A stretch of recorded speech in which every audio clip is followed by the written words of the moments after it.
promène son chariot.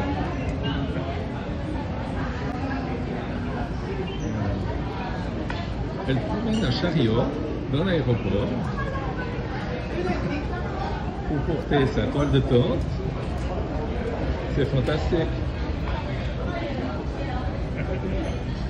C'est bon.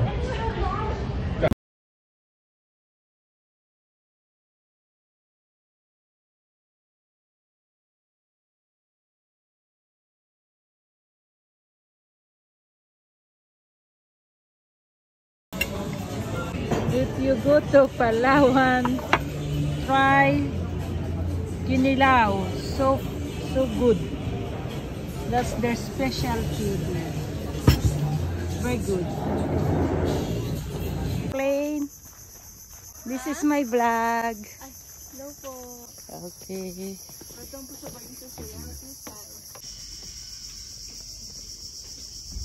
Ah, it's nice. The sand. It's white. Wow, I love it. Okay. Why is it nice at night? Why? Sabi ko, makikita mo yung ganda ng may mga ilaw. Ano yung ilaw? Okay. So nice. I love it. Mangrove. Beautiful. You sure you like it? Fantastic. It's so nice. I love it.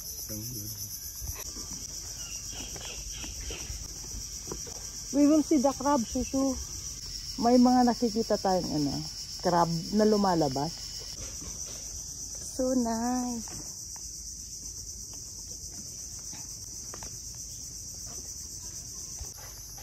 Katala.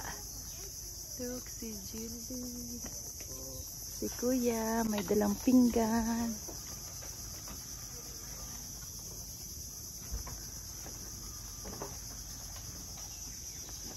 Look, the name is Katala. It's a bird. Cockatoo. It's a white parrot. Ah? It's a white parrot. May nakikita dito. So nice. I will see it.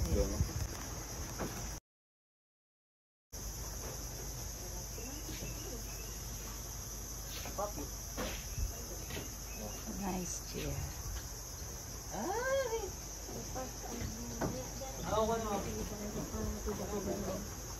Wala na naman ang princess ng sabi.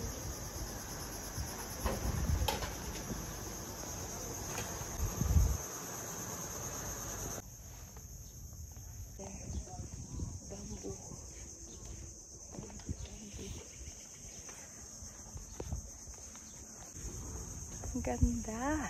Ang ganda-ganda.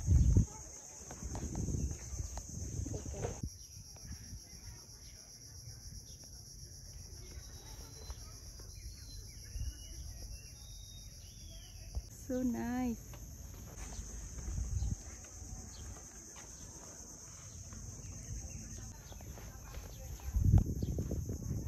Ah, there's a lot of birds. The names of the birds. So this is Kalaw.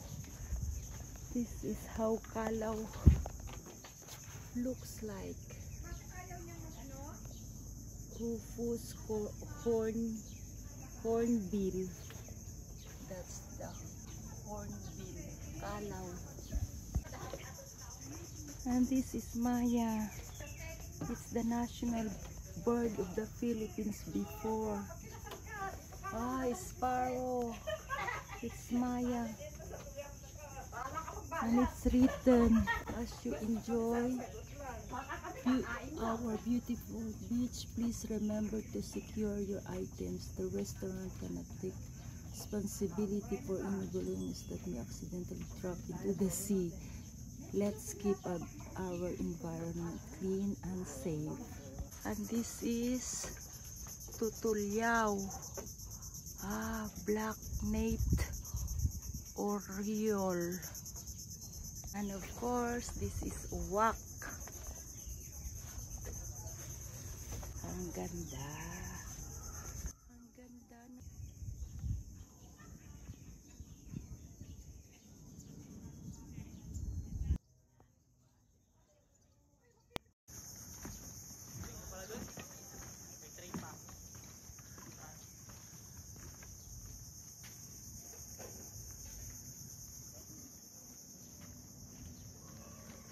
first time I see Philippine birds. It's called seaweed.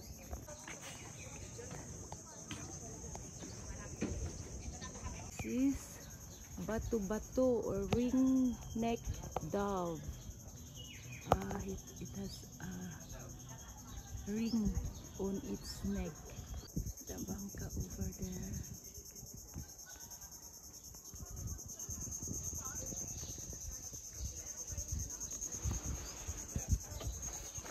And there are a lot of structures there.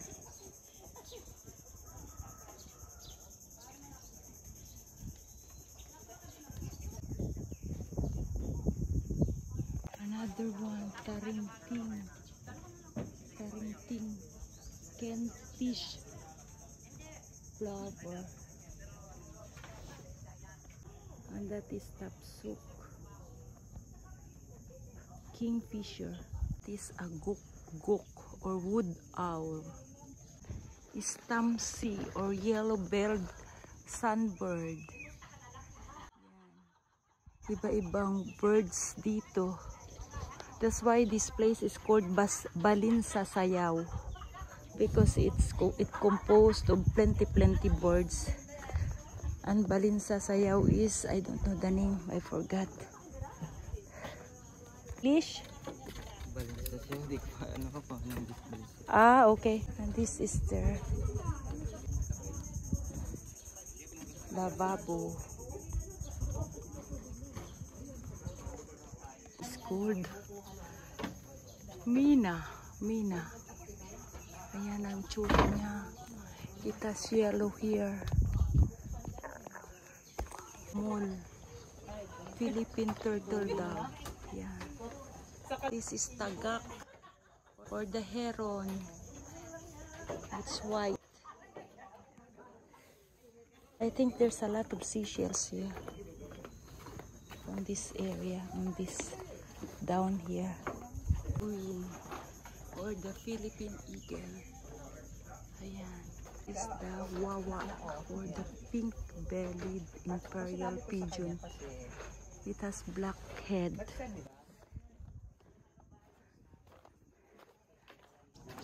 And this one is balud, pink-billed imperial pigeon. Balinsasayaw is a swiftlet. That's the called Balinsasayaw. Swiftlet. I think in French there's something the name. So beautiful. 380 degrees.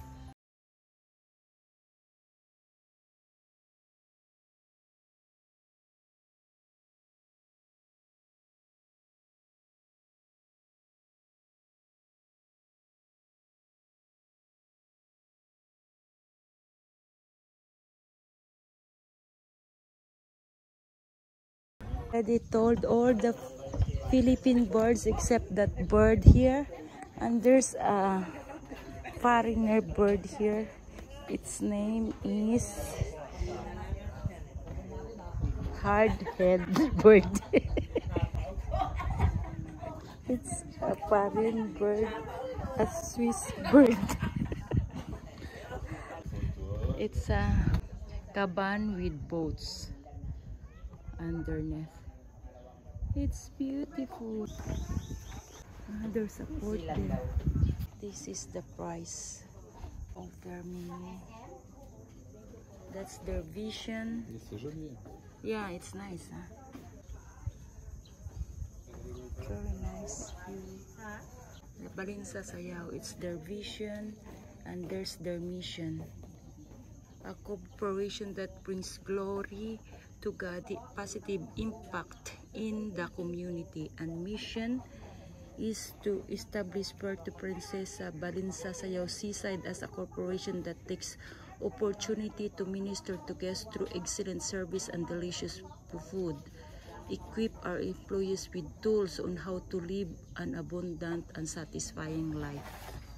Okay, and that's their price, and it's 11 o'clock, Susu.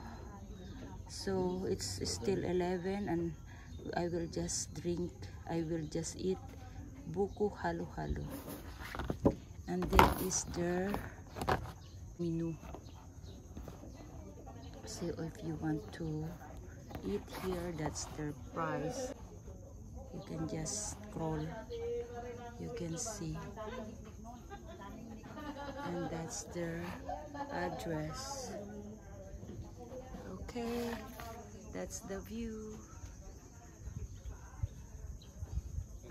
Very nice view. Tukmul. It's a lot. Lots of crabs. It's a lot of crabs. Crab.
Ayun. Anong pangalan niyo ulit? Halo-halo at saka si Bertrong, siyempre beer. Maraming salamat. Mataas na yung dagat. Ayan yung tubig. Parating na siya.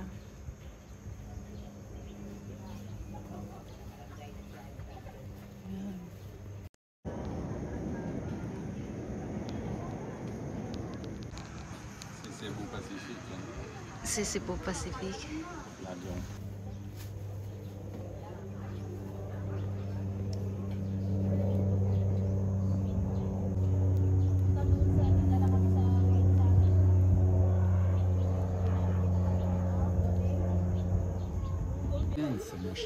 Hein? L'île que j'ai vue quand on a passé, c'est Hainan, ça s'appelle. Celle-là, je l'ai vue. Regarde. Celle-là, je l'ai vue quand on a passé. C'est Vietnam ou quoi? Non, c'est pas le Vietnam, justement. C'est quoi? C'est une île chinoise.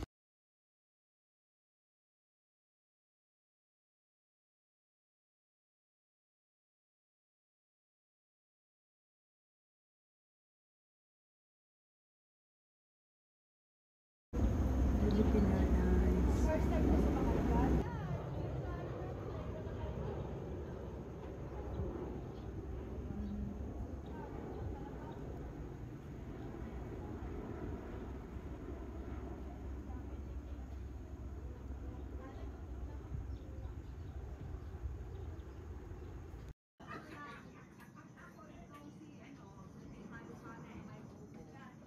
We're leaving now.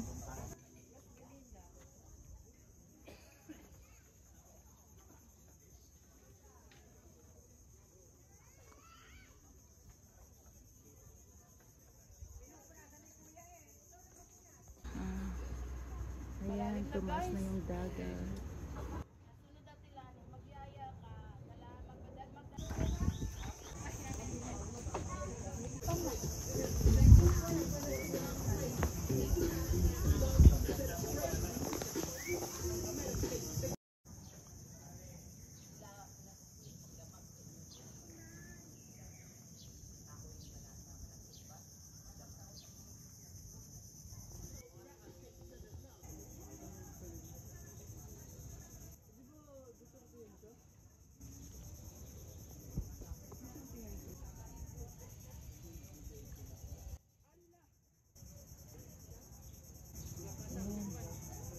Lumabas na yung dagat.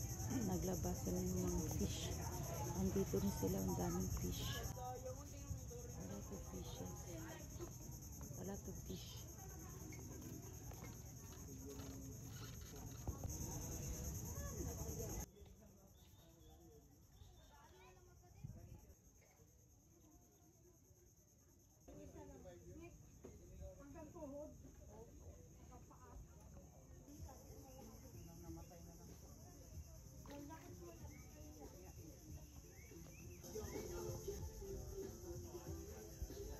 Pero matagal na to. Ang Balitsa Sayaw Restaurant has been like since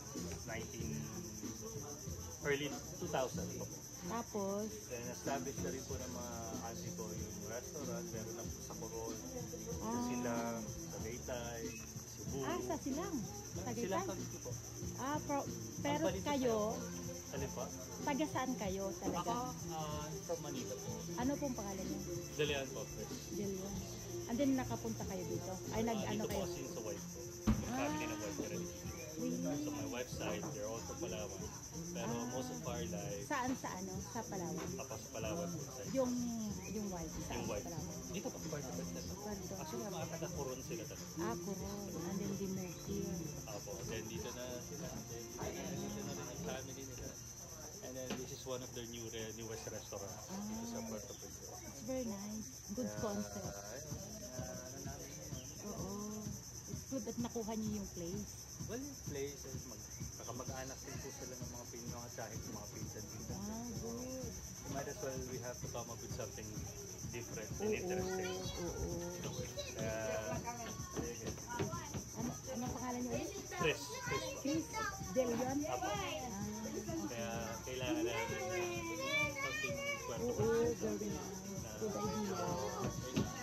Instagram po din ako. Ito po, naisip ng not me actually. Oo, maraming Yung mga ideas. auntie ko po. Oo, good. Brainstorming sila magkakapatid. Oo. And then, they did come up with this restaurant. Oh, I'm happy for you.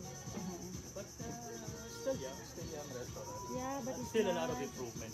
Of course. We just start. It's a nice concept. You should have seen this restaurant, especially at night. Oh, yun nga Nice. sabi. It's really nice.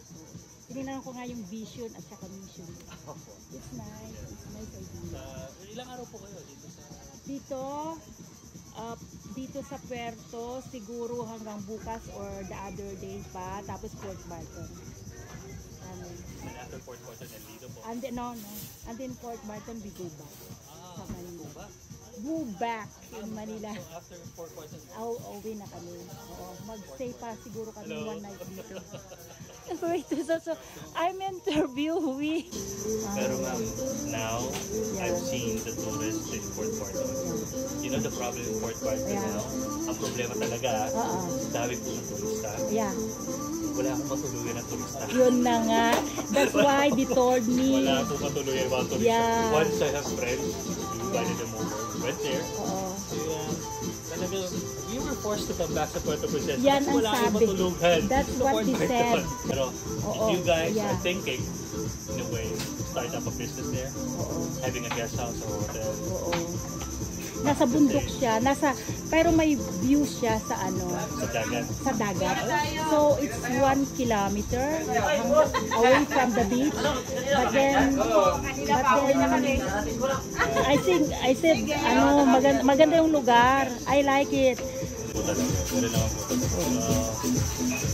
Dahil na, dito, support Barton, if you have plans, it's really good. Especially now.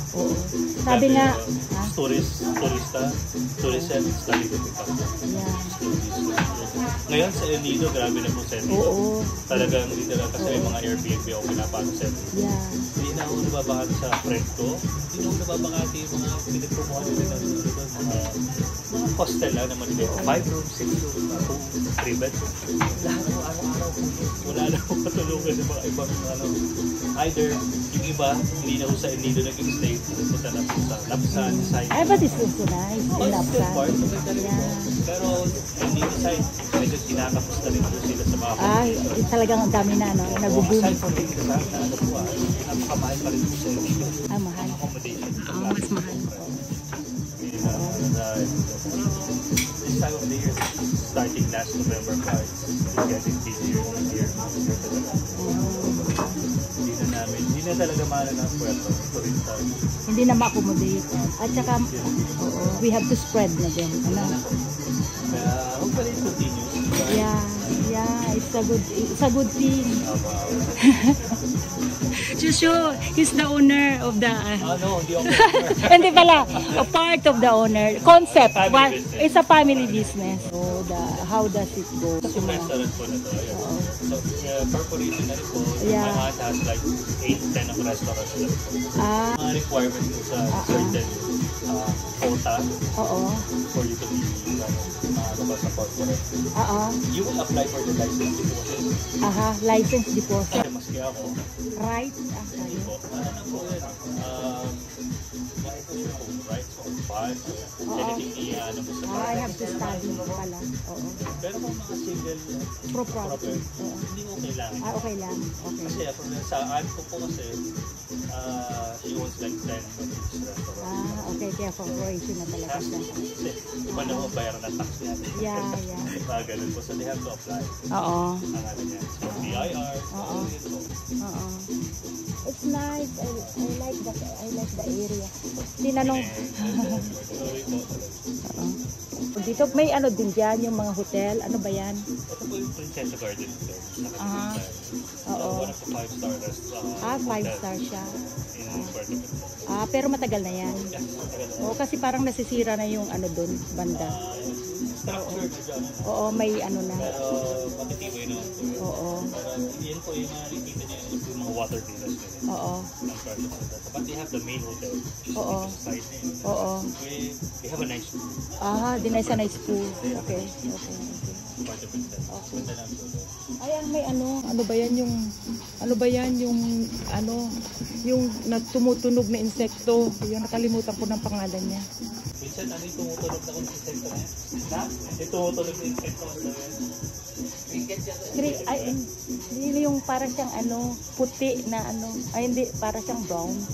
Alam ko yan, it will come back. Would you guys stay here? What's our hotel, Kuko?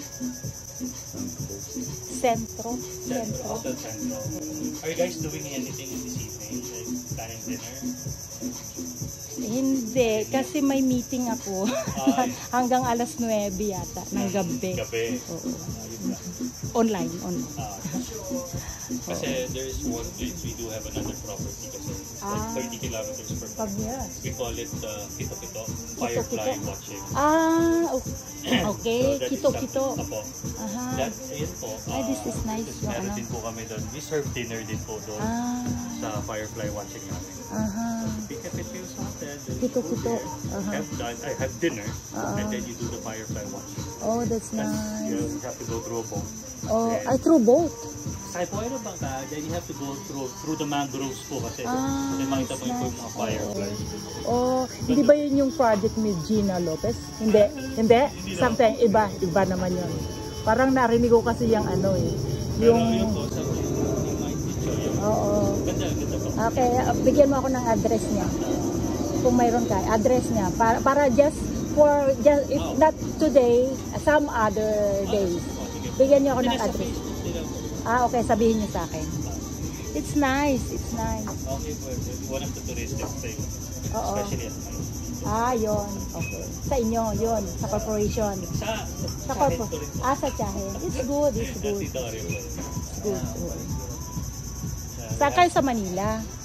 Ako po sa, Parañaque, sa BF po. BF. Nagtrabaho ko doon. Kilala mo si Bob Garon? Sa BF. Matagal na. Kasi I left Manila was like 22 years ago. Ganon din I left. Then when I left 22 years ago, after that, nasa Dubai na ako for 20 years na para sa Dubai. Ganon din ako yung 20 years ago. Kay Bob Garon, nagtrabaho kasi may opisina kami doon. Sa Aguirre. Street, alam niyo yung Bahay namin sa Aguirre rin. Really? Sa phase 1, malapit sa tropical. Yeah, I worked there for 1 year. Kilala niyo yung yung Golden Values School? Hindi, private daycare yung mga daycare at saka high school. We met him again. Nung may anak na ako, bumalik kami doon to say hello. It's nice yung yung nature. Sige, maraming salamat. Maraming salamat din. Ano pong pangalan niya? Chris. Chris, oo.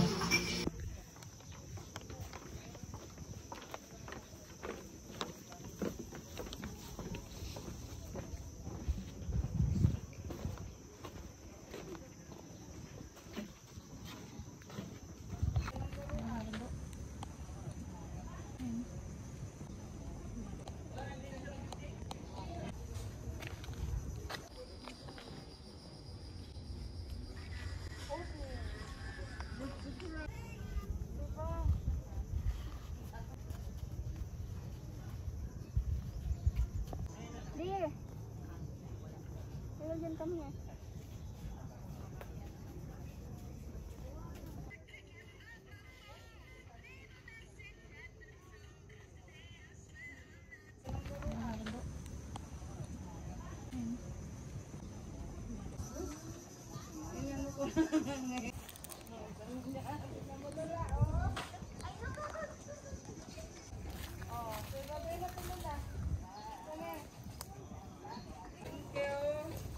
Thank you.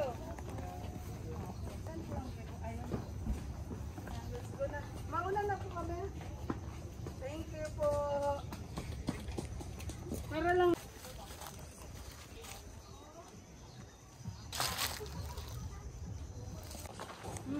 Sorry, pay for the bits na ha.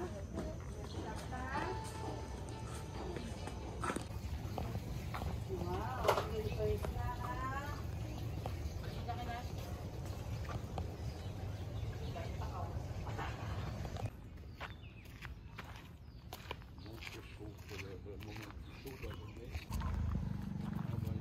So this is the Balinsa Sayaw seaside, now open. As the bands. 250 Balinsasaw hanggang dito sa hotel namin. Kasi malayo.